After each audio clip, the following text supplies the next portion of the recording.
Hello and welcome to my YouTube channel. If you're regular here, you know I review many photographic, audio and video related products, and if you're new here, well, that's exactly what I do. Now today we're taking a look at micro four thirds compared to full frame. Now this has been done several times by me and I just want to update it for two reasons. Firstly, I've just seen a video online from Sony and Chelsea, and they swapped out of micro four thirds because they couldn't get that nice creamy bokeh in the background, that nice creamy look in the background that throws the subjects out from the background.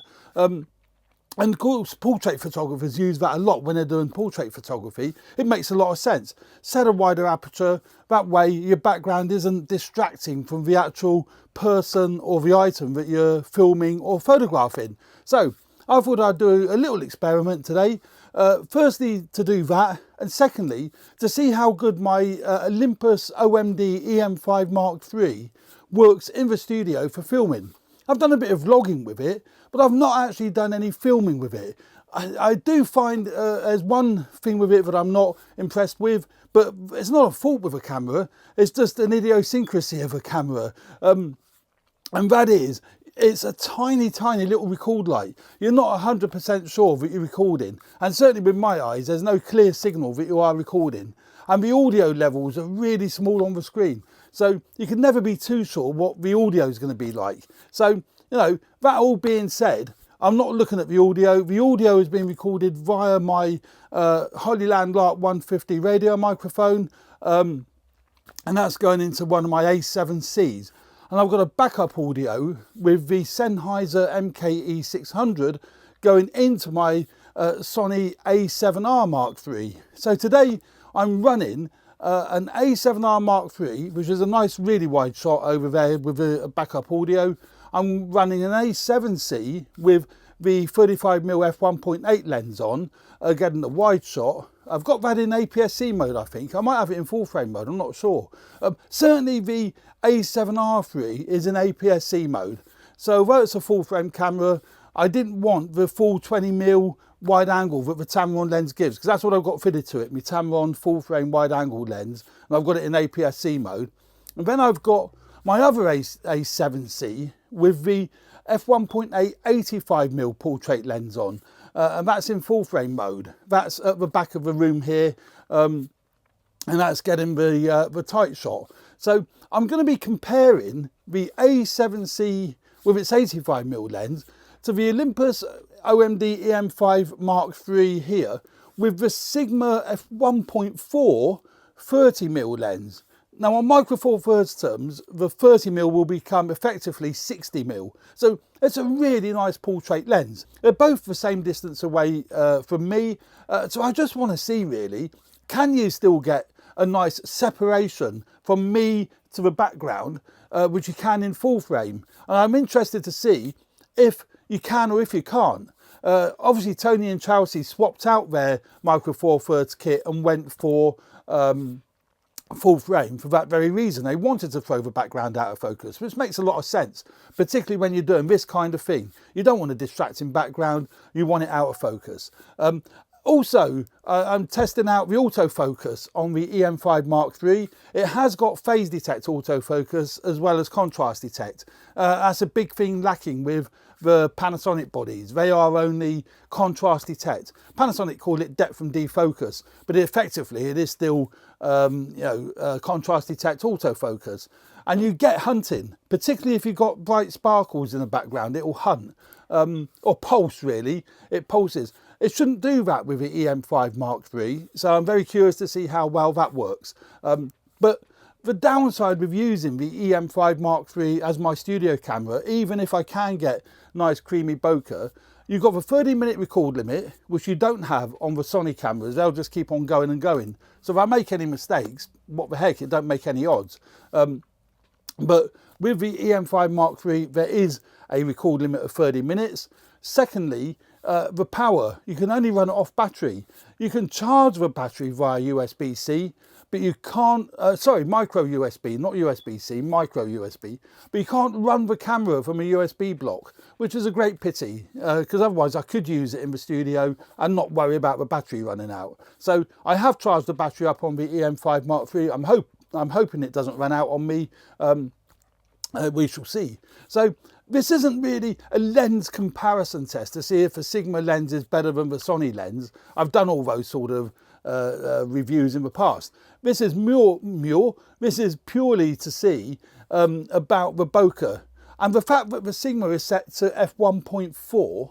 In theory, it should be slightly better bokeh, but the problem you have is a much smaller sensor compared to the full frame sensor on the Sony A7c. So you're going to get more depth of field with the A7c than you are with the Olympus.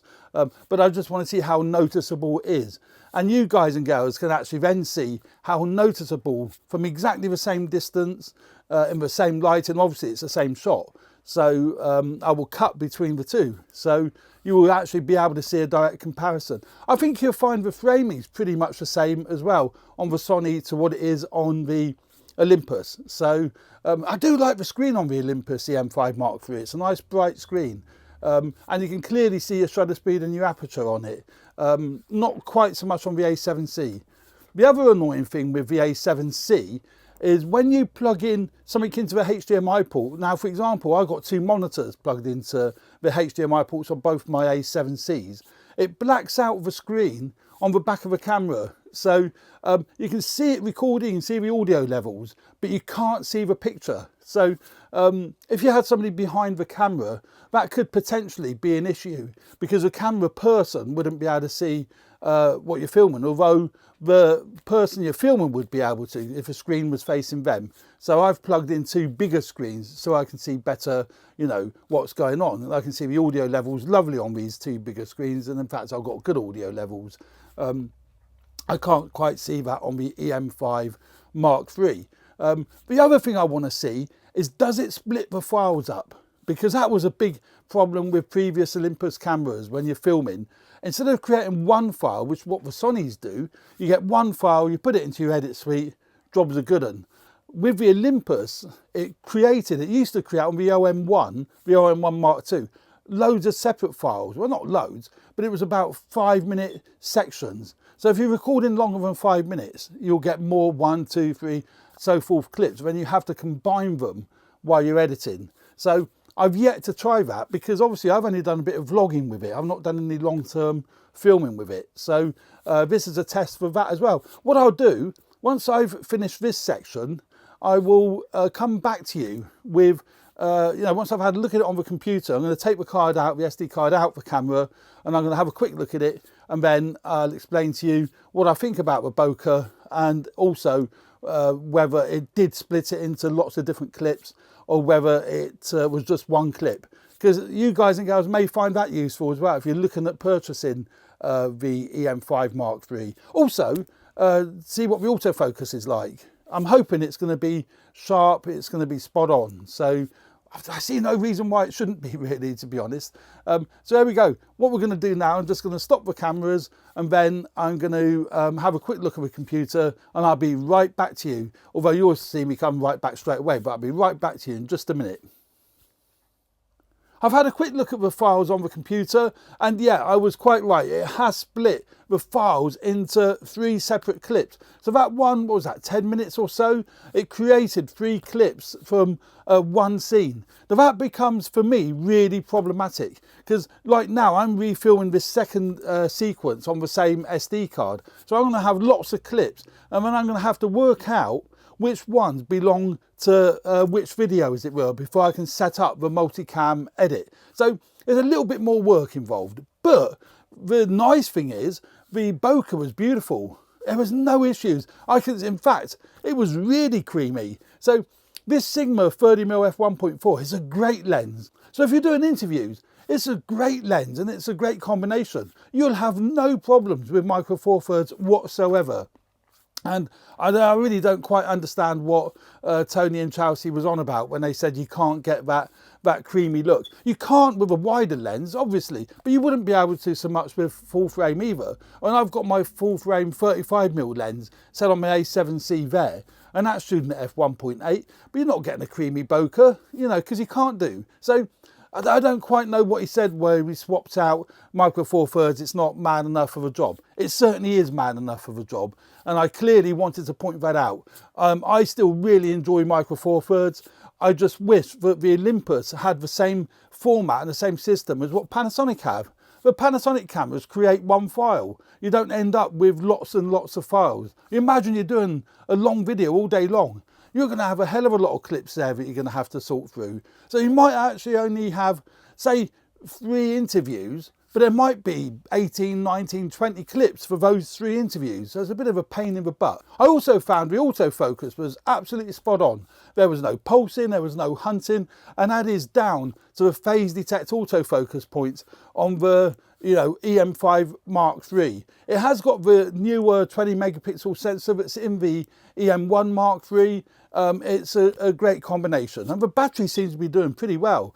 As I say, I only charged it up once. I've done quite a bit of filming with it. I've also done tests with it, and it's going well, which is great because I've got the grip on it, and you have to take the grip off to be able to charge the battery, get to the battery. It's a bit of a pain in the butt, but there we go. So there we go. Thanks very much for watching. I hope you found this useful. It was more of a comparison between Full Frame and Micro Four Thirds, and just to show people, if you are looking at investing or you already have invested in Micro Four Thirds, don't be thinking that it's dead and buried. There's a lot of them that saying it should be, such as Frono's Photo. Jared Polin has got no time for Micro Four Thirds, and there are others as well. I like them all of them. I like them all. They all have great uses for different jobs. But I just wanted to prove that you can use Micro Four Thirds in the studio, doing interviews, or even outdoors doing interviews. You'll have no issues if you've got the right lens.